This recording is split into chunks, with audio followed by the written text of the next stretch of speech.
Good morning, it's June 14th. We're reading through the Bible. We are in Ezra in the Old Testament, and after a slowdown and opposition to the rebuilding of the temple, we see everything resumed here in chapters 6, 7, and 8. Actually, this is a critical chapter, chapter 6, where Darius confirms the decree of Cyrus and underwrites the project and is able to see the temple completed. And while it wasn't of the magnificent glory of Solomon's temple, it was finished and it was adequate for what they needed, which was the worship of God to be restored to the prescription that God gave through Moses. And so they celebrate the Passover. There is a great sacrifice. There is joy. And then in chapter 7, we are having the law being taught. The law is taught. People are responsive and receptive. They give thanks to God. It's just a good scene here, all flowing from chapter 6. And I encourage you to read this, particularly the good hand of God that is upon Ezra, the priest and the scribe, and just upon the people as they're responsive to God. And speaking of being responsive to God, we see Peter be responsive to God, although it took a lot in this passage in John 21, which is the last chapter in the Gospel of John that we're reading today. And this is a scene of restoration. John is not doing what he should be doing. He's out fishing when he should be preparing to be the preacher that God has designed him to be. We're going to see that finally play itself out in the book of Acts here real soon. But we have Peter taking others with him in his failure to do what he should be called to do. And so Jesus makes a special appearance here in John 21, a post-resurrection appearance, and says to John, you got to get to work. And he starts with a very probing question. Do you love me? John, do you love me? And if you love me, then do what I told you to do, which is to feed my sheep.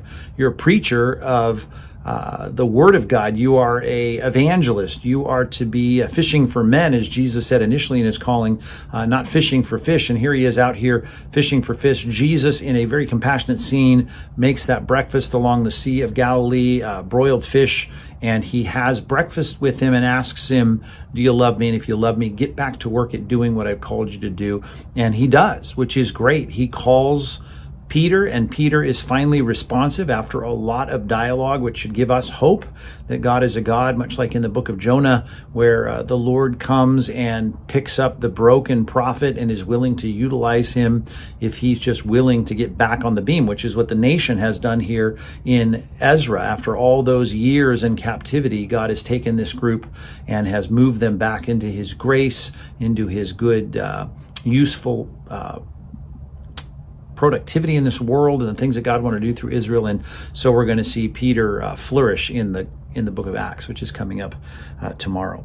But there's our Old Testament and New Testament reading. Our community imperative is a familiar verse to you, I hope. I have decided now to bounce back over to Ephesians, the second half of Ephesians. We're going to look at chapters 4, 5, and 6, but I want to speak to this right here in verse 15 of Ephesians chapter 4 to grab our community command.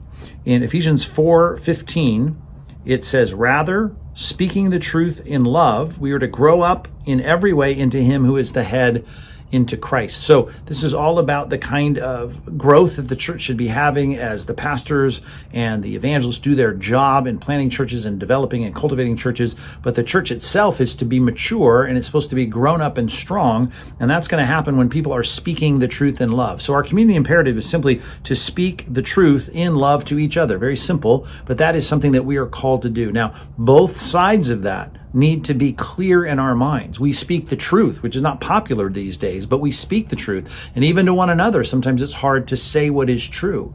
We do it in love. Love is the means by which we speak, but the truth is the truth that God has given to us. I just recently, even hearing people say, you can't say that because that's not loving. Well, if it's true, it needs to be said. How we say it is in a loving way. And love is a benefit, or at least a focus on the benefit of those I'm speaking to. So I'm not just dropping bombs and running. It's not a carpet bombing of sentences. And it's about me trying to help people persuasively and kindly and yet firmly to be able to help people to understand the truth. And in your life, I want you to make sure that you have both the truth, which is the subject, it's what you're communicating, and love, the means by which you get that across to other people. So speak the truth and love to each other. Ezra 6, 7, and 8, New Testament, John 21, and we'll be back tomorrow as we continue reading through the Old and New Testaments.